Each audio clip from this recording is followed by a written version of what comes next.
বাজারে গেছিলাম, নিয়েছিলাম জ্যান্ত তেলাপিয়া। আপনাদের কাটা দেখানো পুরো জ্বরে লাফাচ্ছিল।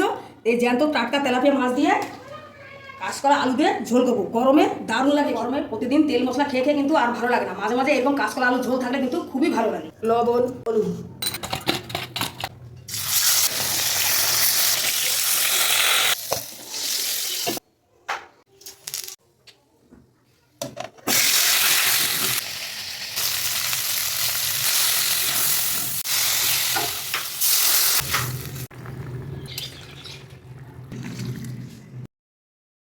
প্রচন্ড গরমে একদম উপকারী তরকারি কাঁচকলা আলু দিয়ে তেলাপিয়া মাছের পাতলা ঝোল।